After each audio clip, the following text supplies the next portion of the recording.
¿quiénes compran dólares? Porque ahí hay un desequilibrio en el mercado cambiario y sube el dólar. Y el Banco Central tiene que intervenir.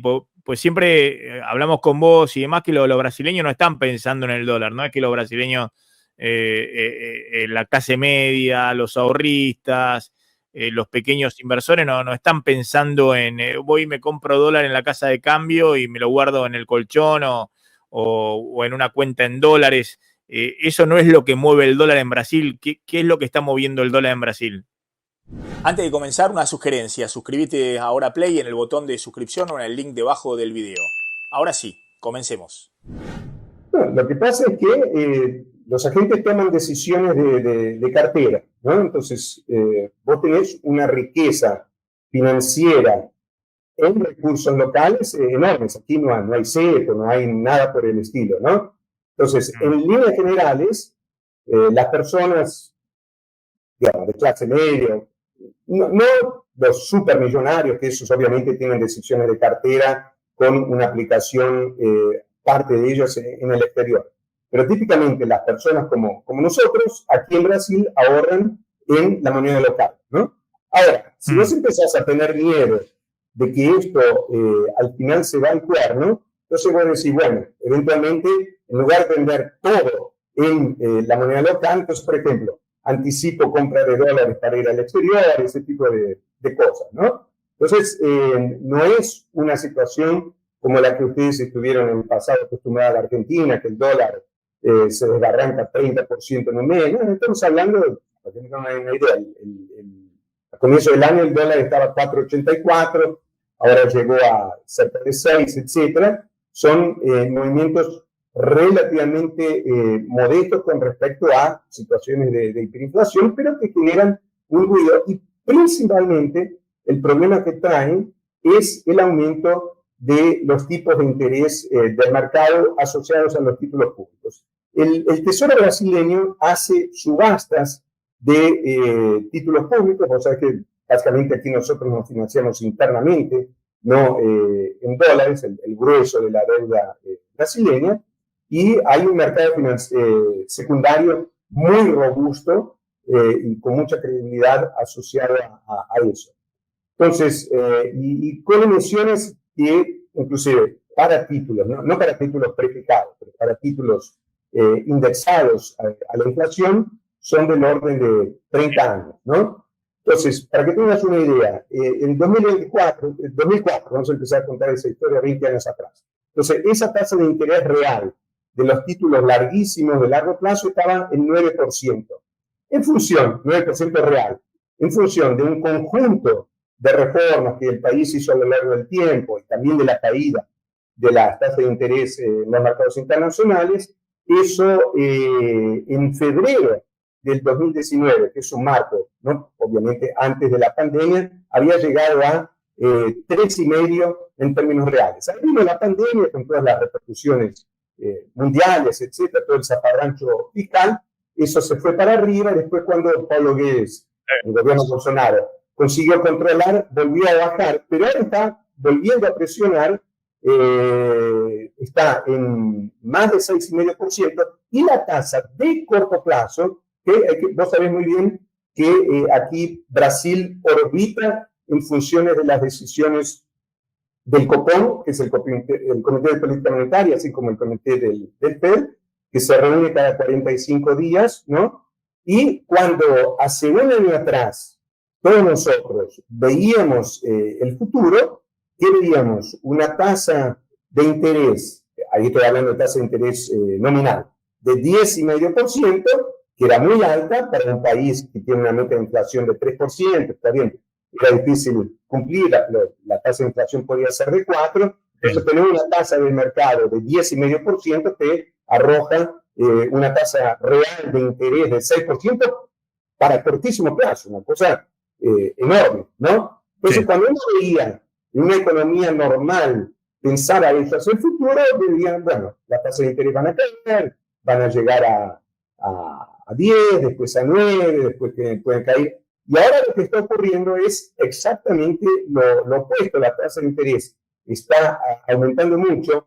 Y claro, no sé si te acordás cuando hablamos, creo que fue hace unos 2 o 3 meses atrás, que yo te dije que había un test clave para Brasil, que era cómo funcionaría el, entre comillas, Banco Central de Lula, ¿no? Porque recordemos que aquí hay un régimen de autonomía. ¿Iba a ser independiente o no iba a ser independiente el Banco Central de Lula? ¿No? Sí. Y hay una especie de trauma en el mercado con lo que ocurrió en el gobierno Dilma Rousseff, cuando en la práctica el Banco Central, que no era formalmente independiente en aquel momento, dejó que la tasa, que la inflación se fuese para arriba.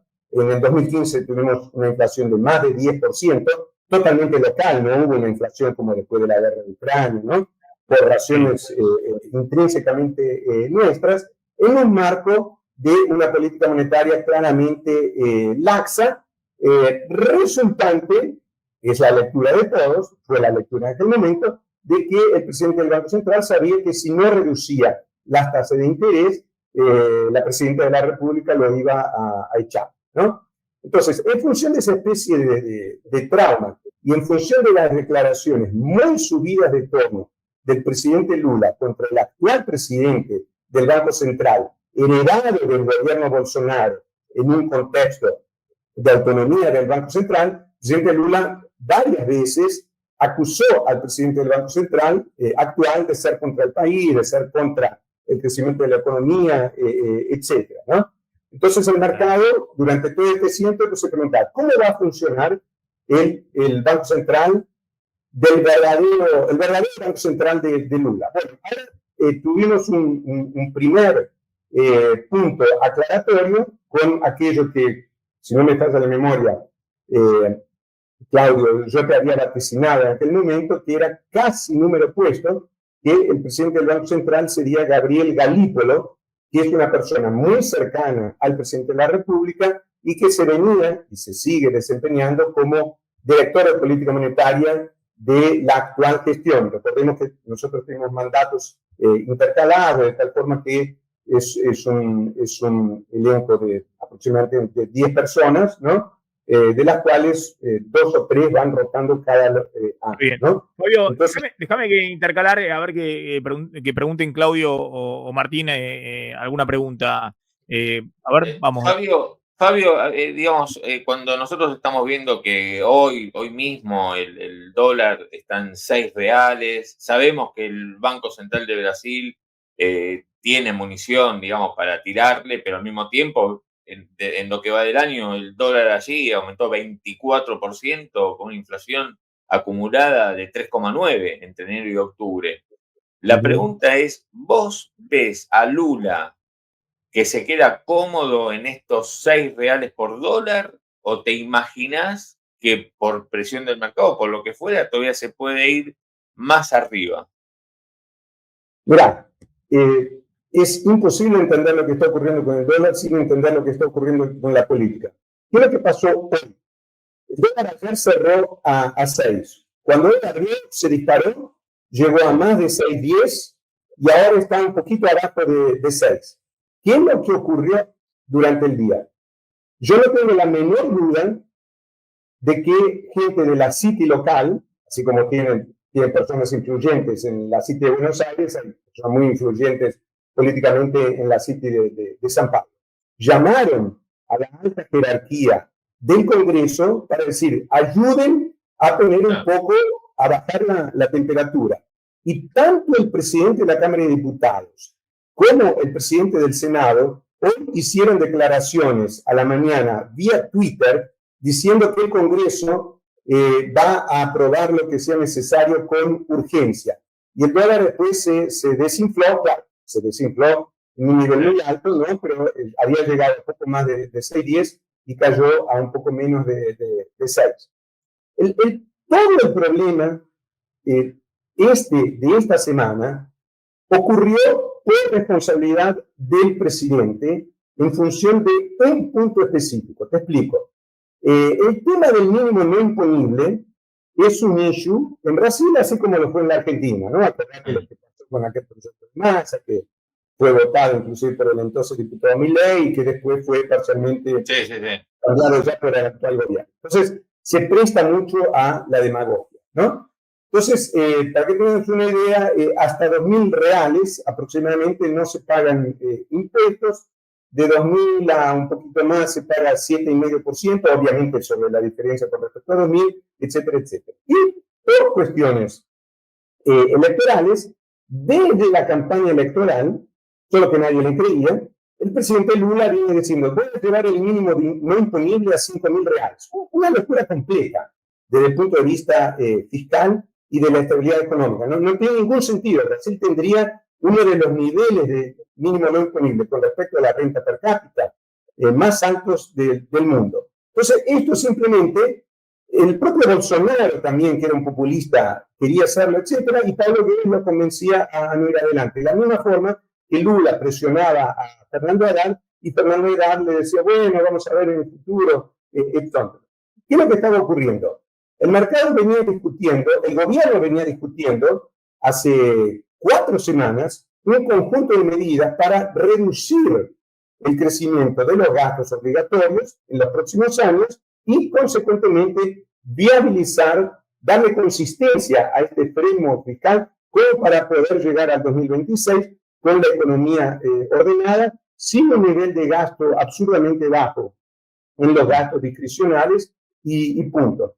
Y esto venía siendo postergado, tanto que había estos memes, ¿no?, de los celulares, donde Fernando Haddad estaba diciendo, la semana que viene, que todos los viernes se anunciara y todos los viernes se postergaban para la semana que viene. Ya había un estrés por esto.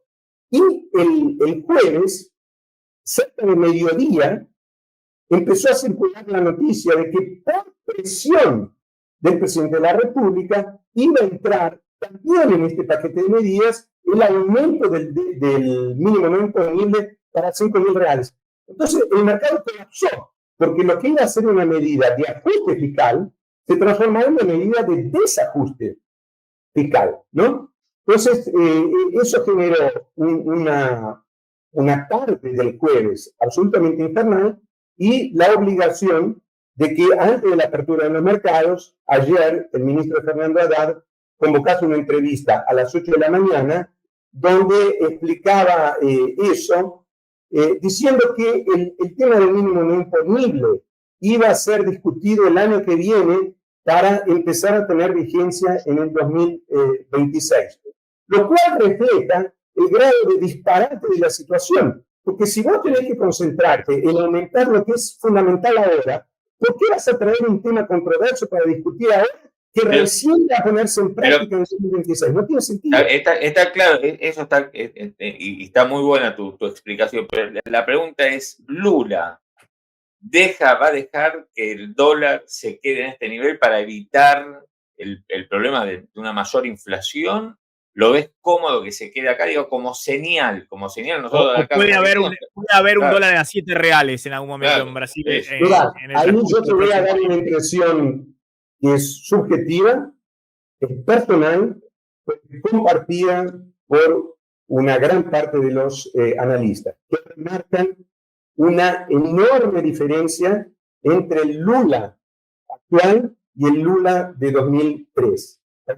El Lula del 2003, el gasto público, que te dije que había aumentado de 11 años, el gasto público del gobierno nacional en términos reales en el 2003 cayó 4%, hubo un ajuste enorme.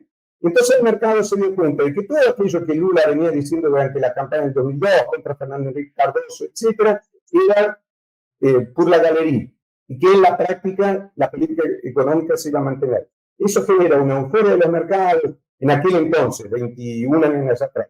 Cayó en el dólar, cayó en la tasa de interés, cayó la inflación, etcétera, etcétera. Pero no hay cómo entender esto sin hacer algún tipo de asociación entre lo que es la psiquis, digamos, del PT y la psiquis del kirchnerismo en materia de ideología económica, ¿no? Entonces, esta gente cree que el mercado está conspirando, digamos, contra el gobierno y aún en aquellas circunstancias favorables en 2003 existía la idea de que en algún momento esas cuestiones tácticas tendrían que ser superadas y el gobierno debería adoptar la verdadera política económica del PT, que acabó adoptando años después y llegó al desastre de 2015-2016. Con una diferencia fundamental humana. Lula está 22 años más viejo que en aquel entonces. Entonces, no tiene los mismos reflejos políticos, está bien. saturado. Entonces, respondiendo a tu pregunta, Lula se porta casi como si no tuviese nada que ver con esto. O sea, él actúa como si en la práctica quien pagase los costos de esto fuese el ministro Fernando Haddad.